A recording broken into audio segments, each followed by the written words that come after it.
Answer writing कैसे करें? मैं पहले कभी बताया होगा, मैं प्री वाले बेच के बच्चों को हमेशा बताता रहता हूँ, मुझे लगता है तुम्हें तो बताऊंगा तो भी तुम नहीं करोगे। मैं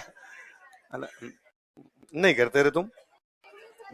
भाई सिंपल सुनो, मैंने कुंभा पढ़ाया, आप तो और देखना, मैंने जो आपको राजस्थान जीके में लिखवाया ना, इतना किसी आरएस वाले बेच में देखना मैं नहीं लिखवाता। तो दो चार चीजें आपको एक्स्ट्रा लिखवाई है, क्योंकि मुझे हमेशा लगता है कि तुम्हारा पूरा फोकस इस पे है कि पन्ने कितने भराए।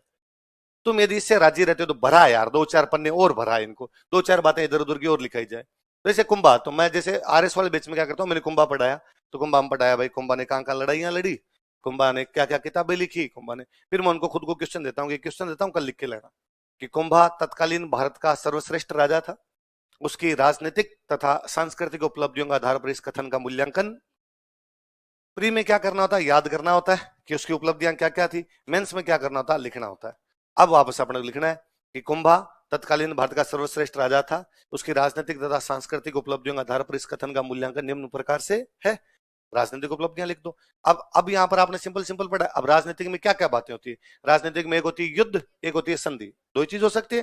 तो आपने पहले युद्ध वाली बात लिख दें, तो अपने युद्ध वाली बात लिख सकते हैं कि उसने सारंगपुर के युद्ध में मालवा के राजा महमूद खिलजी को तथा बदनौर के युद्ध में मालवा तथा गुजरात की संयुक्त सेना को हरा दिया। मालवा गुजरात के राजाओं के नाम लिख दो, कुतुबुद्दीन शाह और महमूद खिलजी। इसी प्रकार उसने सिरोही के सहसमल देवड़ा को भी हराया।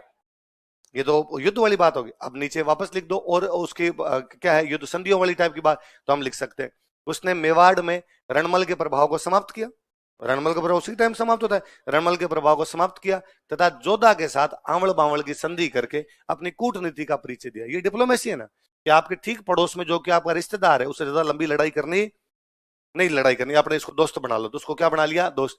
तो केवल किसी देश का काम, किसी राजा काम केवल लड़ाई करना नहीं है, उसका काम है पड़ोस में शांति व्यवस्था भी स्थापित रहे। जोधा को उसने अपना दोस्त बना लिया, तो आंवल बावल की संधि के साथ जोधा को उसने अपना दोस्त बना लिया, या अपनी कूटनीति दिखा दी। ये होगी राजनीतिक और प्रशासनिक उपलब्धियां। अब आ जाओ सांस्कृतिक, अपने वापस लिख सकते हैं कुंभा राजस्थान की स्थापत्य कला का जनक था। श्यामल दास जी की पुस्तक वीर विनोद के अनुसार उसने 84 में से 32 किलों का, जैसे कोई एक दो किलो के नाम वहीं पे लिख, एक दो ज्यादा नहीं लिखने, कुंभलगढ़ अचलगढ़ कोई 2 किलो के नाम लिख दिए।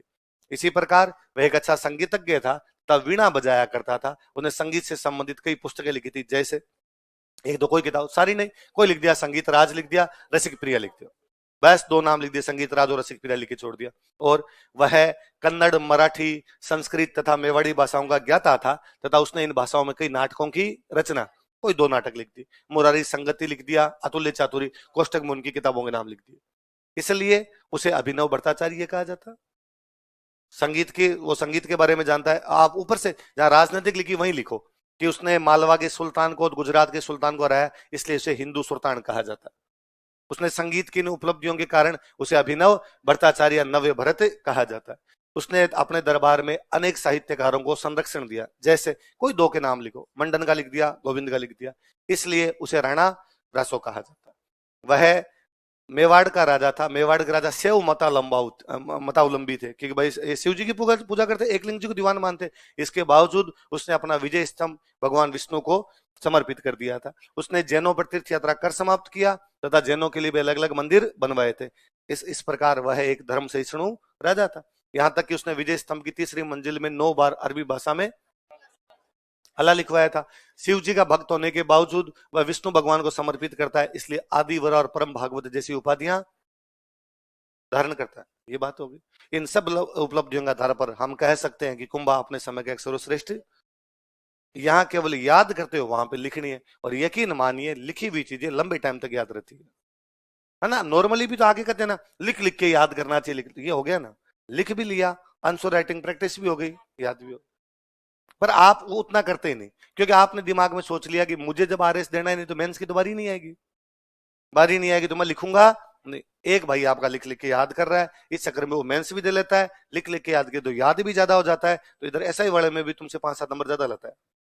तो ये 5-7 नंबर का डिफरेंस रहता है जी। आप 5-7 से फेल हो जाते हो और कोई दूसरा 5-7 से पास हो जाता है।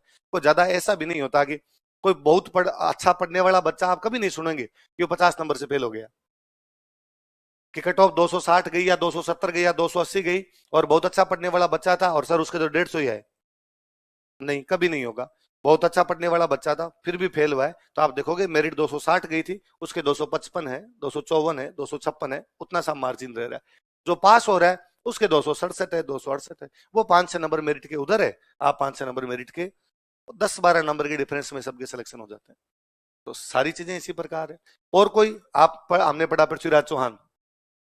पृथ्वीराज चौहान की हमने राजनीतिक उपलब्धियां पढ़ी, हमने सांस्कृतिक। मेंस वाले बच्चों को मैं और लिखवा देता हूँ, पृथ्वीराज चौहान का मूल्यांकन और इस प्रकार की बातें लिखवा देता हूँ। आप तो खुद ही, मैंने वो तमाम बातें बोली भी है, आपके केवल बोलता हूं, उनके मैं लिखवा भी देता हूँ। अब पृथ्वीराज चौहान, अब क्वेश्चन आता है, पृथ्वीराज चौहान का एक राजा के रूप में मूल्यांकन कीजिए। ये कुंभा क्वेश्चन तो आईएएस का है। ये जो कुंभा मैंने क्वेश्चन बताया था, ये 2017-18 में आईएएस के मेंस में क्वेश्चन था, हिस्ट्री के पेपर में। तो कुंभा बड़ा राजा था भारत का उस टाइम का। भाई भारत में 3 बड़ी रियासतें हुआ करती, दिल्ली, मालवा, गुजरात, चौथी अपनी मेवाड़। दिल्ली की तो औकात ही नहीं है उस टाइम की कुंभा बैठक करे, दिल्ली तो खुद ही कमजोर हो रखी थी, बची कौन सी, मालवा और गुजरात। उनको कुंभा पीट रहा है। तो उत्तर भारत का सबसे बड़ी रियासत मेवाड़ है, तो उत्तर भारत का सबसे बड़ा राजा कौन है, कुंभा है। तो आईएएस में क्वेश्चन क्यों ना पूछे जब वो पूरे भारत का सबसे बड़ा राजा हो रखा है। अब पृथ्वीराज चौहान पे है, पृथ्वीराज चौहान का एक राजा के रूप में मूल्यांकन कीजिए। हम कर सकते हैं, पहले पृथ्वीराज चौहान की क्या बता दें, राजनीतिक उपलब्धियां। हम बता सकते हैं पृथ्वीराज चौहान की राजनीतिक उपलब्धियां, उसने नागार्जुन तथा अपर गंगे के विद्रोह को दबाकर अपने घरेलू विद्रोह को शांत किया, भंडानक जनजाति के विद्रोह को दबाकर अपनी प्रजा को सुरक्षित किया। भाई लूट रहे थे प्रजा। इसी प्रकार उसने महोबा युद्ध में परमार्दिदेव चंदेल, नागौर के युद्ध में भीमदेव सेकंड तथा कन्नौज के युद्ध में जयचंद गढ़वाल को हराया। तराइन के पहले युद्ध में वो गौरी को हरा देता है, लेकिन तराइन के दूसरे युद्ध में उसे गौरी से हार का सामना करना पड़ा। राजनीतिक। अब सांस्कृतिक लिख देते हैं, उसने पद्मनाभ के नेतृत्व में कला एवं संस्कृति विभाग की स्थापना की, दिल्ली के समय पिथौरागढ़ का किला बनवाया तथा उसके दरबारी विद्वानों चंद्रबरदाई ने पृथ्वीराज रासो और जयानक ने पृथ्वीराज विजय जैसी पुस्तकें लिखी। उसे दल पुंगल तथा राय पिथौरा की उपाधियों से सुशोभित किया जाता है। ये बात लिख दी। अब लिख देते हैं पृथ्वीराज चौहान का मूल्यांकन कि भाई उसमें क्या कमियां रही होगी। तो हम देखते हैं कि उसमें 2 कमियां मानते हैं हम। एक कमी तो यह है कि जब उसने गौरी को पकड़ लिया था फिर छोड़ दिया क्यों, उस दिन बात की थी हमने, मैंने पूरी कहानी सुनाई थी आपको। दूसरा, जब तराइन के पहले युद्ध में गौरी की सेना भाग रही है तो तूने तराइन के दूसरे युद्ध का वेट ही क्यों किया, भागती हुई सेना को वही मार देता। तो हम कह सकते हैं कि भाई इतिहासकार पृथ्वीराज चौहान पे 2 आरोप लगाते हैं कि तराइन के पहले युद्ध में भागती हुई गौरी की सेना का उसने पीछा नहीं किया था तथा गौरी को पकड़ लेने के बाद भी उसको छोड़ दिया था, इसलिए ये उसकी कमी बताई जाती है। लेकिन हमारे अनुसार ये पृथ्वीराज चौहान की कमियां नहीं है। उस समय की भारतीय संस्कृति के आदर्श थे कि भागती हुई सेना पर आक्रमण किया नहीं जाता था और माफी मांगने पर दुश्मन को छोड़ दिया जाता। क्योंकि भारतीय संस्कृति के आदर्श थे तो पृथ्वीराज चौहान बिन आदर्शों का पालन कर रहा। हालांकि तराइन के दूसरे युद्ध में उसकी हार ने भारत की गुलामी का मार्ग खोल दिया था, उसके बाद भारत लगातार गुलाम रहा है। 1192 के अंदर तुर्क आ गए, तुर्कों के बाद मुगल आ गए, मुगलों के बाद अंग्रेज आ गए, भारत जाके आजाद हुआ 1947। मतलब 1192 से लेकर 1947 तक बीच में भारत के लोगों ने दिल्ली पे राज नहीं किया। दिल्ली पे राज करने वाले सारे सारे कौन थे, विदेशी। तो हालांकि तराइन के दूसरे युद्ध में उसकी हार ने भारत में विदेशी सत्ता स्थापित कर दी थी, लेकिन फिर भी मध्यकालीन इतिहास में पृथ्वीराज चौहान के वो महत्व को नजरअंदाज आपने राजनीति लिख दी, प्रशासनिक लिख दी, मूल्यांकन कर लिया। हमीर, हमीर पढ़ा हमने, हमीर का मूल्यांकन कीजिए। हमीर का पहले राजनीतिक लिख दो, हम लिख सकते हैं हमीर ने अपने जीवन में 17 में से 16 युद्ध जीते थे। उसने मालवा के भोज परमार सेकंड, आबू के प्रताप सिंह, मेवाड़ के समर सिंह तथा जलालुद्दीन खिलजी के 2 हमलों को विफल किया था। लेकिन अलाउद्दीन खिलजी के 1301 के आक्रमण के समय रतिपाल और रणमल के विश्वासघात के कारण उसे रणथंभौर में साका करना पड़ा, जो कि राजस्थान के इतिहास का पहला साका माना जाता है। अब उसकी सांस्कृतिक लिख देंगे, उसने विश्वरूप के नेतृत्व में एकोटी यज्ञ का आयोजन करवाया, अपने पिता जेतर सिंह के 32 वर्षीय शासनकाल की याद में 32 खंभों की छतरी बनाई तथा श्रृंगार हार नामक पुस्तक लिखी। राघव देव और बीजादित्य उसके दरबार के 2 महत्वपूर्ण विद्वान। हम उसका कह सकते हैं कि हमीर पर एक आरोप यह लगाया जाता है कि उसने अपने हट के लिए लड़ाई कर ली। हमीर हट बोलते हैं अपने, कि उसने अपने हट के लिए लड़ाई कर ली, कि जिद थी उसकी मोहम्मद सार के हबरू को शरण देना। यदि मोहम्मद सार के हबरू को शरण नहीं देता तो उसको लड़ाई करनी नहीं पड़ती। हम वापस कह सकते हैं कि हमीर पर आरोप लगाया जाता है कि उसने मोहम्मद शहजादा के हबरू को शरण देकर हट कर लिया था, इसलिए उसे अलाउद्दीन खिलजी से युद्ध करना पड़ा। पर यह आरोप गलत है, क्योंकि शरण देना भारतीय संस्कृति का आदर्श रहा है, और यदि वो शरण ना देता तो हम शायद उसको ज्यादा गालियां निकालते। पर हम कहते यार कोई आदमी आ गया था और फिर भी आपने उसको रखा नहीं। भारतीय संस्कृति का आदर्श है और हमीर भी अपने इसी आदर्श का पालन कर रहा था। हालांकि वो हार गया था, लेकिन फिर भी भारतीय इतिहास में आज भी उसको याद किया जाता है। किसी कवि ने उसके बारे में ठीक ही कहा होगा कि सिंह गमन सतपुरुष वचन कदली फिले एक बार, तिरिया तेल हमीर हट चढ़े न दूजी। हमने सारी की सारी बातें लिख दी। और ये आज अमीर को अपने कह सकते हैं कि उसने शरण क्यों दे दी। मैं तो अभी भी कहता हूं तिब्बत का दलाई लामा पिछले 70 साल से अपने पास है। भाई तिब्बत एक अलग देश था, चाइना ने टेक किया। तिब्बत के दलाई लामा भाग के अपने इंडिया आ गए 59। कब आ गए? तब से अपने पास ही है। 65 साल के आसपास तो हो ही गए, तब से अपने पास ही यहां पर बैठे में। हमने उनको नहीं भेजा, इसका मतलब ये भारतीय संस्कृति का। जबकि उस बात से नाराज हो गए चाइना ने 62 पर हम पर आक्रमण किया। हमने 59 में उनको यहां रखा, असाइलम दिया उनको, चाइना नाराज हुआ और चाइना ने 62 में हम पर आक्रमण कर दिया, तो भी हमने उनको वापस सौंपा। सेम अमीर कर रहा था। हमें भी तो 62 में हार का सामना करना पड़ा, चाइना से हारे हैं, लेकिन हमने कहा नहीं भाई साहब, जो आदर्श है वो आदर्श ये है कि यदि कोई आदमी आपके पास है शरणागत है तो उसकी क्या की जानी चाहिए? रक्षा। जब आज भी भारतीय संस्कृति इन बातों को मान रही है, तो आज के 800 साल पहले तो ये बातें और बलवती रही होगी, और ज्यादा मानते होंगे। ये मूल्यांकन है अपने आप के अंदर। पर फिर क्या है, जब आप आंसर लिखते हो ना, तो किसी चीज के बारे में सोचते हो कि यार पहले क्या लाइन लिखूंगा, बाद में क्या लाइन लिखूंगा, इससे चीजें ज्यादा याद होती है। मुझे याद है 2010 के मेंस में क्वेश्चन था, सवाई प्रताप सिंह की सांस्कृतिक उपलब्धियां बताइए। मेंस का क्वेश्चन था सवाई प्रताप सिंह की। सवाई प्रताप सिंह कहां का राजा है? आमेर, आमेर का राजा है। अब सांस्कृतिक उपलब्धियां, उसकी पॉलिटिकल नहीं बतानी, क्या बतानी? केवल आप लिख सकते हैं आमेर के कछवाहा राजा सवाई प्रताप सिंह, जो कि हवा महल का निर्माता था।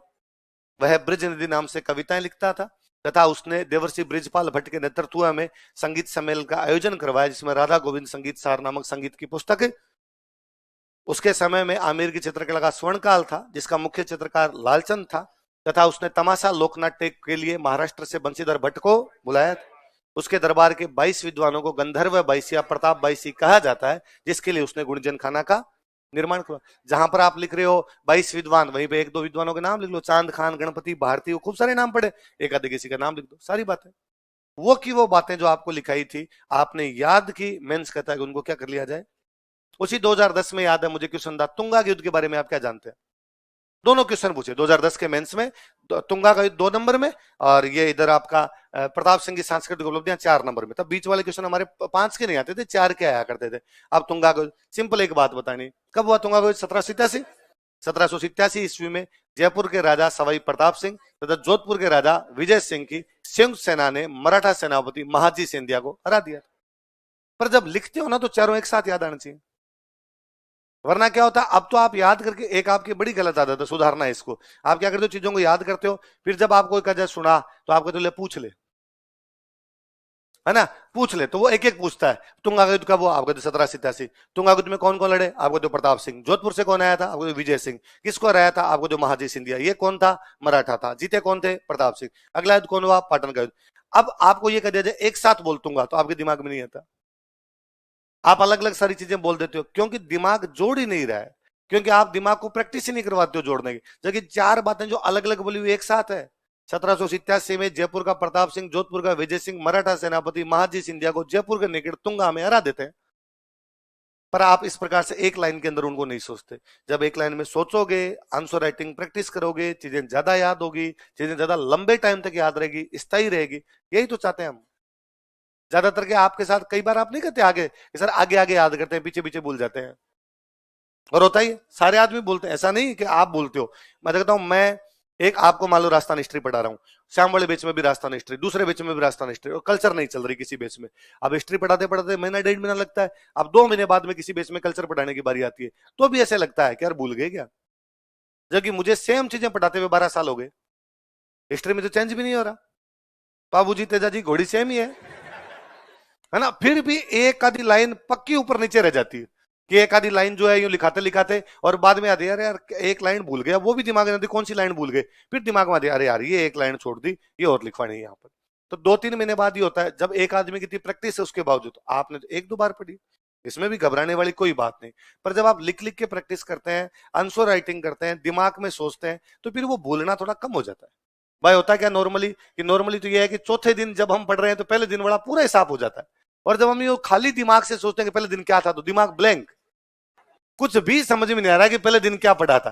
वरना क्या होगा, भूलोगे तो फिर भी ऐसा नहीं कि आपके फिर याद रहने लग जाएगा, पर फिर आपको मोटी मोटी चीजें याद आएगी। भाई सवाई प्रताप सिंह तो आपको याद आएगा कि यार हवा महल बनवाया था, और उसने एक संगीत सम्मेलन का आयोजन करवाया था, ब्रज निधि नाम से कविता लिखता था, एक तमाशा लोकनाट्य का आयोजन किया था, 22 विद्वान थे। आप चित्रकला भूल जाओगे, और पर आपका दिमाग क्लिक करेगा कि यार एक चीज और है, एक चीज और है, मेरे दिमाग में नहीं आ रही क्या चीज है। जब लिखा हुआ होता है फिर दिमाग, अरे यार चित्रकला रहेगी तो एक चित्रकला वाला और मोटा। तो जो भूलने की जो फ्रीक्वेंसी होती है वो थोड़ी कम हो जाती है, जो उसके बोलने की जो वस्तुएं होती है वो थोड़ी कम हो जाती है। पहले ज्यादा बोल रहे थे, अब थोड़ा कम बोलने लगते हैं। और लिखते हैं, फिर क्या होता है, मैंने पढ़ाया मान लो कुंभा आज, और मैं 10 दिन बाद में कभी देता हूँ कुंभा का आंसर लिखना, तो बच्चा 10 दिन बाद जाके वापस कुंभा पढ़ रहा है ना, बिना कुंभा को पढ़े कैसे लिखेगा। फिर थोड़े दिन बाद में हम कहते थे भाई मेंस का पेपर लेंगे, अब 2 महीने बाद कभी करें मेंस का पेपर लेंगे, उसको बताया होता है यहाँ से मेंस का क्वेश्चन बनता है, यहाँ से बनता है, यहाँ से बनता है, वो घर पे जाके उन पॉइंट्स को वापस देखता है। रिकॉल होती रहती है जी चीजें, लिखने का प्रैक्टिस करता है, और लिखते टाइम दिमाग पे जोर ज्यादा पड़ता है, दिमाग यूं स्ट्राइक करता है आपका कि ये लिख ये लिख ये लिख, तो चीजें याद हो जाती है। इसलिए वो जो मैं बता रहा हूँ कि मैंने पिछली बार देखे कि वे बच्चे ज्यादा सेलेक्ट हो रखे थे जिन्होंने आरएस की तैयारी कर रखी थी। और ये सामान्य सा कॉमन सेंस है। आप भाई अपने, मैं कहूँ आपने एसआई वाली तैयारी कर रखी है, अब आपको कोई दूसरा ऐसा एग्जाम दिलवाया जाए जिसका लेवल इससे कम हो, तो आपके सिलेक्शन ज्यादा होंगे। वो बच्चा जिसने केवल इसी की तैयारी की है उसका सिलेक्शन नहीं होगा। वो फिर वो उसी लेवल की तैयारी करके आता है, वो उसी चीज के उसी लेवल की चीजें पढ़ के आता है, और उसमें 2-4 सवाल ऐसे आ जाते हैं जो अलग से आ जाते हैं थोड़े से, आपने पढ़ रखे हैं उसने नहीं पढ़े। तो सामान्य कोई बच्चा तैयारी कर रहा है, उसने इकोनॉमिक सर्वे मान लो नहीं पढ़ा, आप एसआई आरएस की तैयारी करते हो तो आप इकोनॉमिक सर्वे टाइप की चीजें पढ़ लेते हैं, तो आपके 4 क्वेश्चन सही हो गए, उसके 4 क्वेश्चन गलत हो गए। 4 क्वेश्चन सही हुए तो उसके 4 क्वेश्चन गलत हुए तो नेगेटिव और चला गया, आपके नेगेटिव नहीं हुए, 5-7 नंबर का गैप है, आपका सिलेक्शन हुआ उसका नहीं हुआ। बोले बड़ी बात है।